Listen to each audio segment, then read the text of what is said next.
The conflict between Iran and Israel has escalated dramatically into direct military confrontation, with both sides sustaining casualties and significant damage.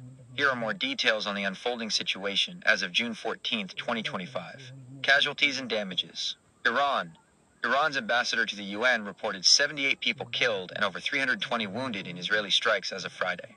Al Jazeera reports at least 80 people killed, including women and children, and over 320 injured, with residential areas, military sites, and nuclear facilities targeted. At least 9 nuclear scientists and several top Iranian military commanders, including the head of the Islamic Revolutionary Guard Corps, IRGC, Hossein Salami, and the Chief of Staff of the Armed Forces, Mohammad Bagheri, have reportedly been killed in Israeli attacks. There are also reports of a fire at Tehran's Mehrabad International Airport. Israel. Iran's retaliatory strikes have caused casualties in Israel. Al Jazeera states at least 4 people have been killed and over 200 wounded. Israeli paramedic service Magen David Adom reported 2 people killed and 19 injured in central Israel by an Iranian missile strike early Saturday morning.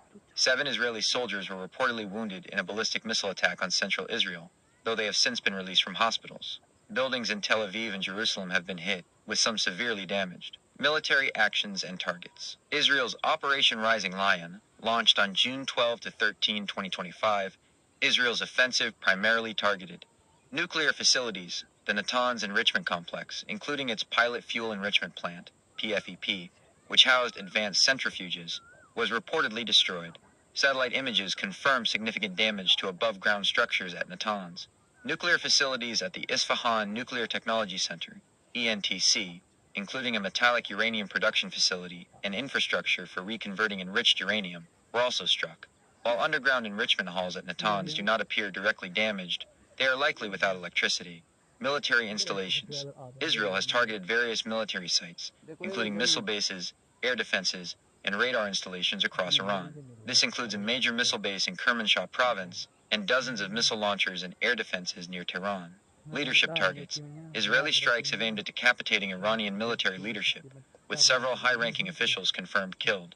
Iran's retaliation. Iran has responded with multiple waves of missile and drone attacks on Israel. Iranian state television and media reports indicate dozens of targets have been struck. Iran's primary weapon in these retaliatory strikes appears to be ballistic missiles, which have successfully penetrated some Israeli defenses. Status of Iran's nuclear program. Israeli strikes have severely damaged key components of Iran's declared nuclear program, particularly at Natanz and Isfahan. The aim is to cripple Iran's uranium enrichment capabilities and set back its progress towards potential nuclear weaponization. However, experts in the U.S. government had previously assessed that Iran was not actively working on a nuclear weapon before these strikes. The effectiveness of the strikes in permanently halting Iran's nuclear ambitions remains to be seen, with some analysts suggesting it may make Iran more determined to pursue its program.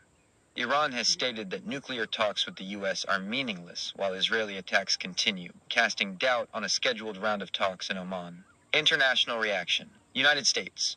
The U.S. has denied involvement in Israel's strikes and urged Iran to de-escalate and resume diplomatic talks. President Trump has reiterated his preference for a diplomatic solution, but warned that alternatives would be much worse. United Nations, UN Secretary General Antonio Guterres, has called for an immediate halt to the escalation, emphasizing that peace and diplomacy must prevail. Regional concerns. Central Asian nations have expressed serious concern, calling for de-escalation and advising their citizens on safety protocols. Public sentiment in Central Asia largely opposes military support for Iran. Global impact. The conflict has caused significant volatility in energy markets, leading to a surge in oil prices. There are widespread disruptions to air travel across the Middle East. The international community is deeply concerned about the potential for a full-scale regional war that could draw in other global powers. Military capabilities. Israel. Israel possesses advanced air power, precision strike capabilities, and sophisticated air defense systems like the Iron Dome. Reports indicate Israel utilized covertly positioned drones and precision weapons inside Iran to target air defenses and missile launchers. Iran.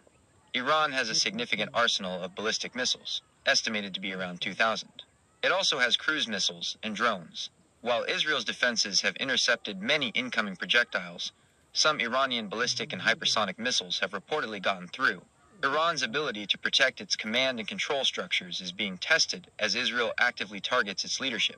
The situation remains highly fluid, with both sides indicating a willingness to continue military action. The potential for further escalation and a wider regional conflict is a major international concern.